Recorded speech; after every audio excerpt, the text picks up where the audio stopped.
So good afternoon. Thank you for spending the time with me today. It's so nice to see you. You as well. I wish I wasn't in a boot and we were having fun. Yeah, no kidding. But this first installment in my mind is kind of an interview process and establishing what we know and what our expertise is in terms of Taekwondo and the martial arts. But then also what we're going to cover topically. So in my mind, that is all the things we're pretty open. There's going to be an emphasis on coaching and coaching efforts within the United States, and lessons learned and things that we're trying to do, where we're going with the future, but also some interest in the history of ITF Taekwondo in the United States as well, from people that first started, that have influenced us or influenced others and influenced where things are right now. Sure. And so that might be some interviews. And I think keeping that open to whomever is interested would be willing. There's several grandmasters I'd like to interview and find out hear a few of their stories from the background, but there's also some not that aren't grandmasters or level folks that might be good to hear from. Sure. Just to and we kind of do that together. I might be. Like if I was to ask you, at what age and what was the inspiration for why you started and when you started doing your martial art training, and what was that martial art? Sure. Well, I actually started in ITF Taekwondo in 1982. I was 7 years old. And the crux of why I got into martial arts in the first place was because I actually had some temperament issues. I was prone to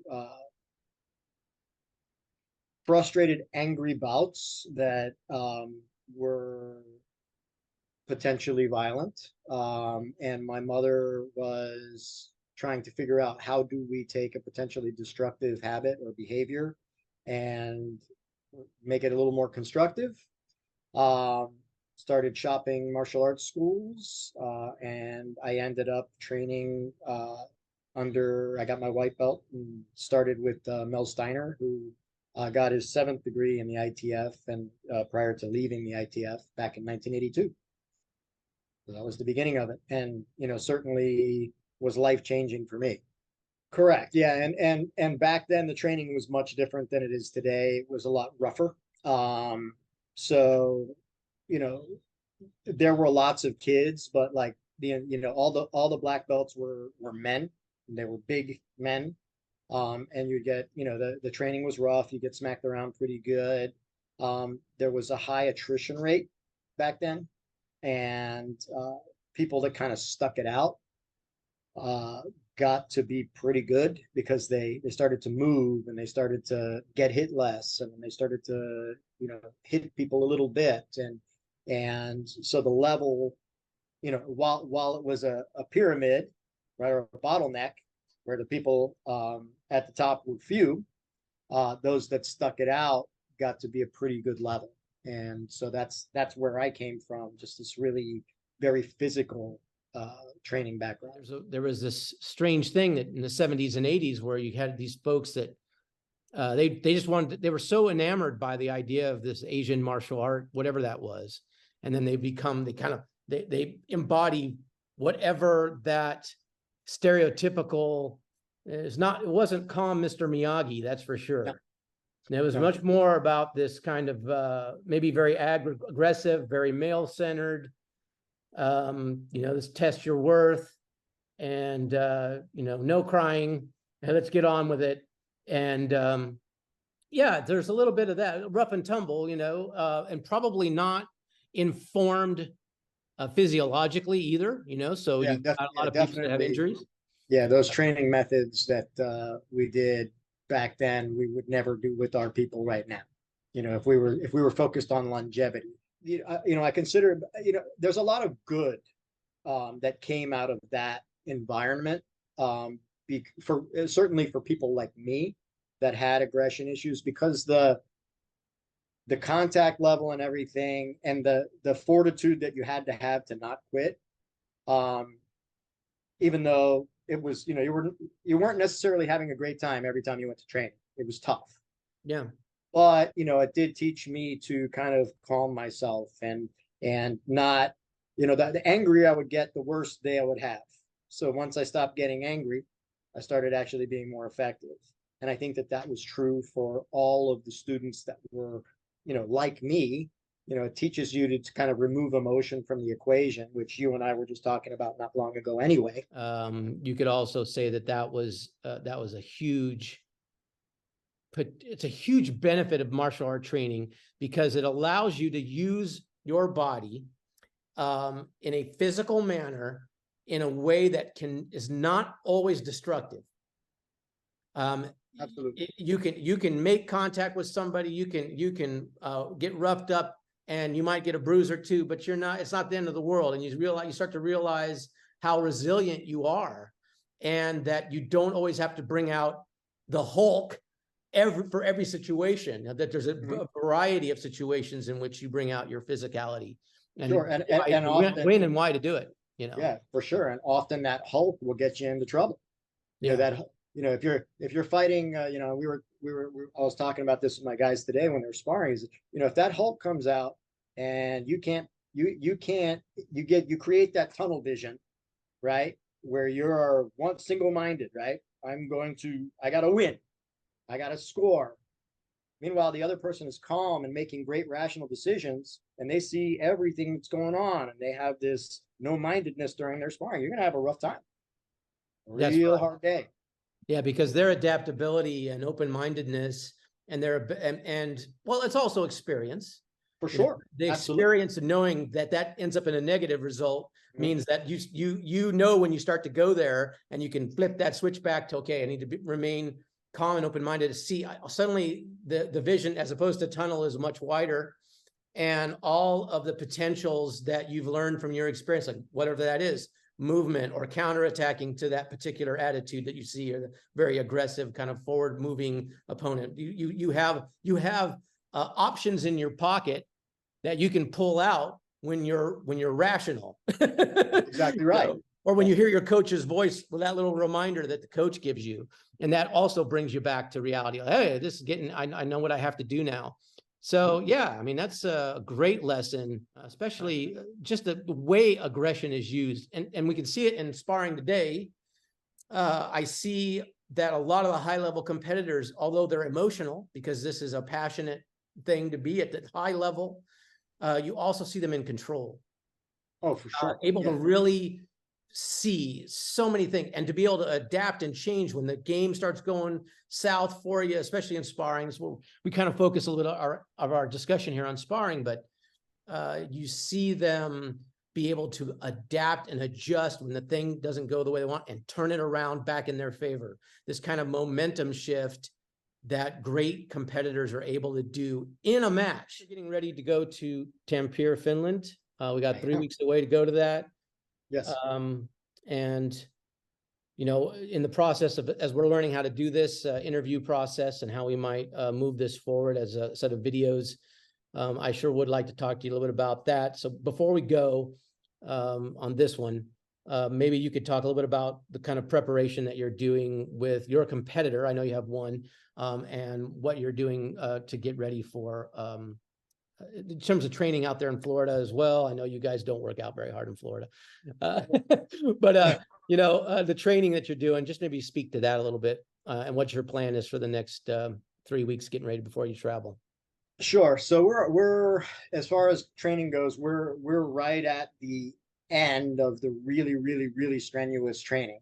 We're going to start to taper really in about a week. Yeah.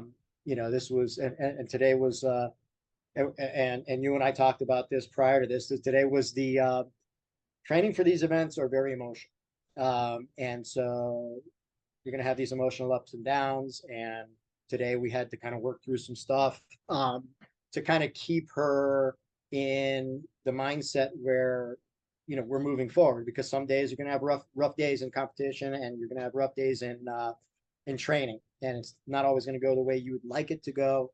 And this was one of those days. So it's a perfect example, you know, getting smacked around, high intensity training. It's just not necessarily fun. And we need to, as coaches, try to keep this as fun as we can, because the one thing we don't want to do is overwhelm our athletes, have them start to lose sleep, have them start to overtrain, have them, you know, thinking about competition 24 hours a day in an obsessive negative way.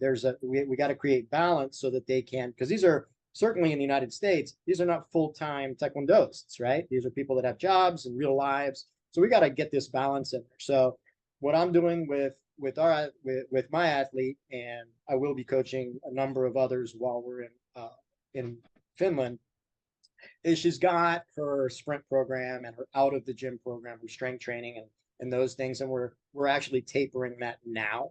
All of that, you know, over the past almost 5 months, we increased the volume, increased the intensities, and now we're just kind of tapering it.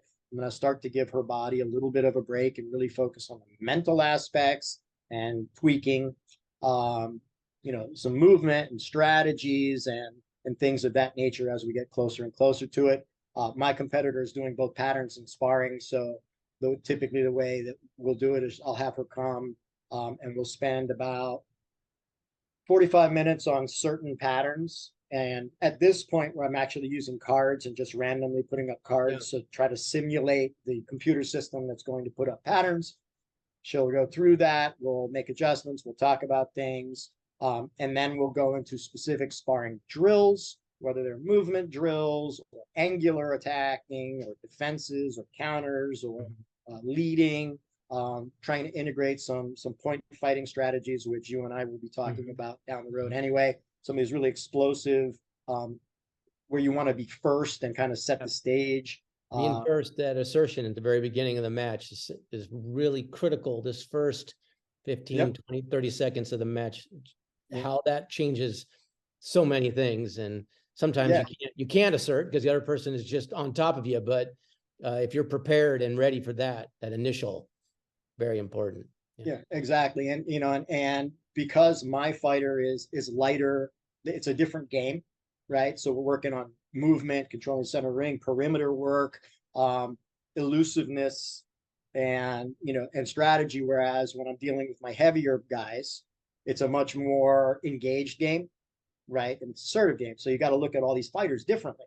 And, you know, and the personality of the fighter and what works well for them and what they do well. We're trying to take those things that they're doing so well and applying them to our training. So we're in the home stretch.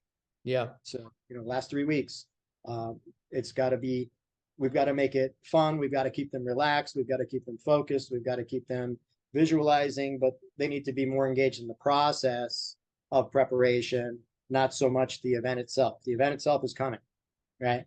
You know, but all the work they're doing now is what's going to get them to where they are trying to be. Sure. Yeah, I think one of the things that I just wanted to bring back is this idea that you have these kind of ups and downs in your training as you're preparing for something, but you also have this idea or the concept of the taper.